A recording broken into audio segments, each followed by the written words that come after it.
चुनाव के वक्त सिर्फ और सिर्फ भावनाओं को आहत करने की कांग्रेस उनके घटक दल के नेता इस तरीके की बातें करते हैं।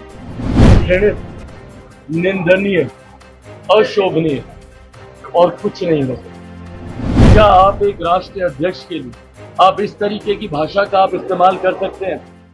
अगर ये लोग भगवानों में ही लड़ाई लगा रहे हैं तो सोचिए इंसानों को किस तरीके से ये लोग बांटने का काम करते हैं।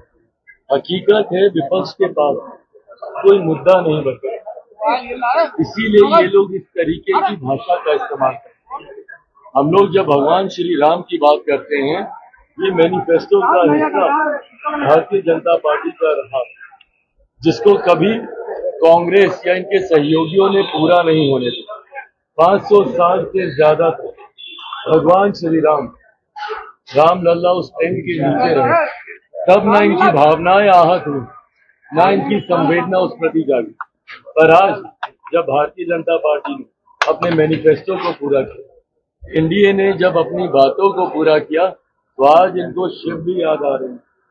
पर उस वक्त उनको शिव याद नहीं आते जब उनकी आधी अर्धांगिनी, जब शक्ति के बारे में, उनके विनाश की बात जब उन्हीं के पार्टी के बड़े नेता करते हैं।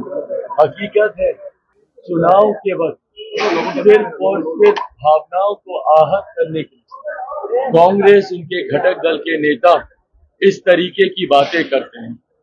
आज जब वो शिव को इतना याद कर रहे हैं तो उनको राहुल गांधी जी का वो बयान भी याद आना चाहिए, जहां पे वो शक्ति के विनाश की वो बात करते हैं। ऐसे में इन्हीं विरोधाभास में जो इंडिया अलायंस अटका हुआ है, यही कारण है कि 14 से कम समर्थन 19 में मिला और इस बार कांग्रेस ऐतिहासिक ऑल टाइम लो पर इस बार कांग्रेस मुकेश सहनी का सुरक्षा हटा लिया गया है सर।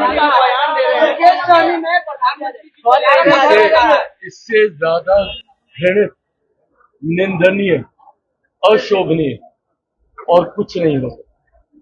जिस तरीके से भाषा की सारी मर्यादा को तार तार कर दिया गया, और मैं बिहार की जनता से भी अपील करूंगा, और बल्कि मैं उन लोगों से भी अपील करूंगा जो संभवतः कम संख्या में ही सही पर आज की तारीख में जो एनडीए अलायंस का समर्थन कर रहे हैं, मैं पूछना चाहूंगा कि क्या ऐसी भाषा का आप लोग समर्थन कीजिएगा?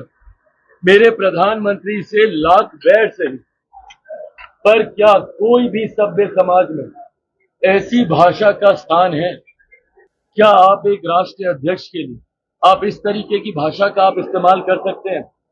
आपका विरोध किसी से भी हो, भारतीय भाषाओं में उसके शब्दकोश में ऐसे शब्द हैं कि आप कड़ी से कड़ी निंदा मर्यादित शब्दों में रहकर आप कर सकते हैं।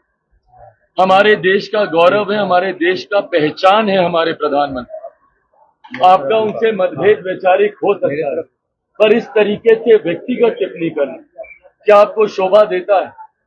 आज की तारीख में हम लोग 21वीं सदी में हैं, पढ़े लिखे समाज की हम लोग कल्पना करते हैं। ऐसे में जब ऐसे लोग जिनको कोई ना कोई अपना आदर्श मानता होगा, किस तरीके की एग्जाम्पल आप सेट कर रहे हैं, किस तरीके का उदाहरण आप देना चाह रहे हैं। मैं पुनः बिहार की जनता से आग्रह करूंगा कि देखें और देखकर निर्णय लें।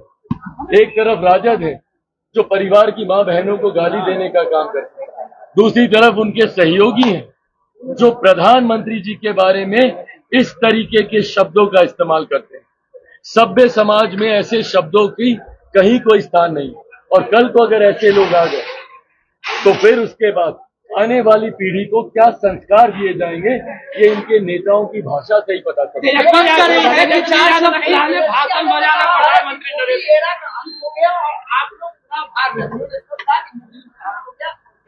सुनिए ना, 2014 का भी बाइट निकाल लीजिए, यही बोले थे।